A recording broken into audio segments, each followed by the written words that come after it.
retired Air Force colonel and international security expert. Jeffrey, thanks so much for joining us here on TRT World.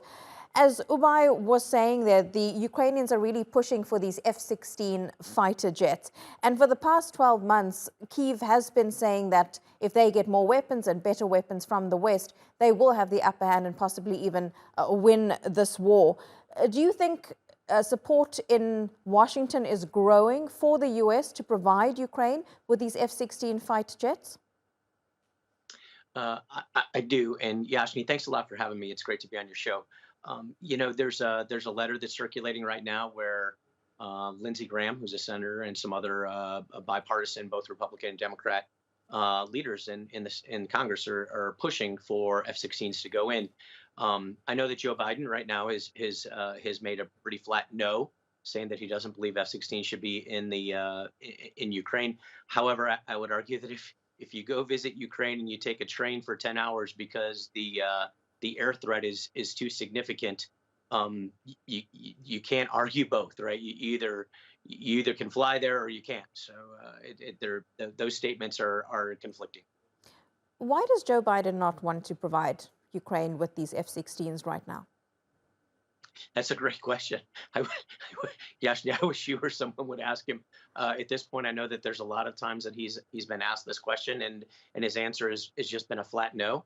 He hasn't really elaborated on that. I think there's a lot of, it's also interesting if you listen to the Pentagon right now, you listen to Secretary Austin or the chairman, Chairman Milley, what you're finding is their answer when asked, do you have any, are F-16s going? Their answer is, I have no updates or information on F-16s at this point. So there's a little difference in a little bit of nuance between the two messages.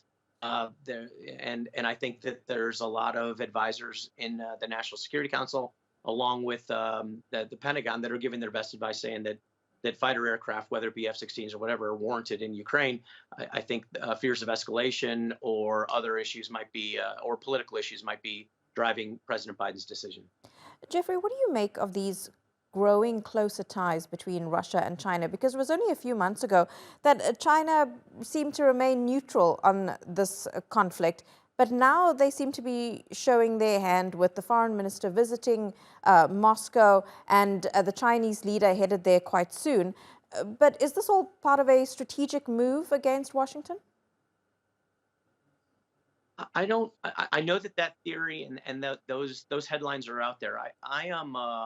I'm starting to grow in a different camp, and I think when you look at the recent Russian visit by the ambassador to see Putin, along with Xi's future visit, one thing that we have to keep in mind is that Russian equipment and Chinese equipment are all built on the same design, military equipment I'm talking about, of course, and the Russian military equipment has not proven very successful and has been extremely overrated in this war.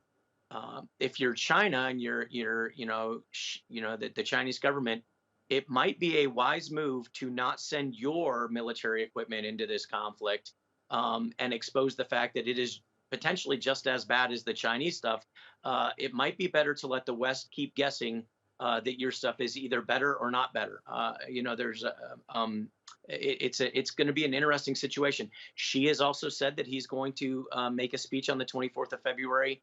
Talking about peace. So I know there's rhetoric. I get that. I'm cautiously optimistic that maybe Xi Jinping and Putin will have a discussion where this war could be brought to a close that's acceptable to both Ukraine and Russia. Well, what do you see happening then over the next few months? Of course, these situations are so difficult to tell what's going to happen. But from what we've seen over the last 12 months, do you think we are possibly approaching an end to this war that will end with a diplomatic resolution? Unfortunately, I don't think something in the next few months is going to happen. But Yashni, you're right. None of us have a crystal ball. I think that that Ukraine has kind of dug into its positions and is holding its line right now. Is in somewhat of a strategic pause because Ukraine knows that Abrams tanks and Leopard 2 tanks are coming. And they'll open up the battlefront significantly. So they're taking a strategic pause, waiting for those things to come. there will be an offensive that Ukraine will eventually launch once they have the supplies, logistics, and everything in place. It would be foolhardy to launch an attack right now because they wouldn't be able to sustain it. And I think Russia is probably preparing for that great attack as well. So there will be more fighting before peace ensues. And that offensive possibly starting in the spring in those coming months. Jeffrey Fischer, really appreciate your analysis live to us there from Vienna. Thank you.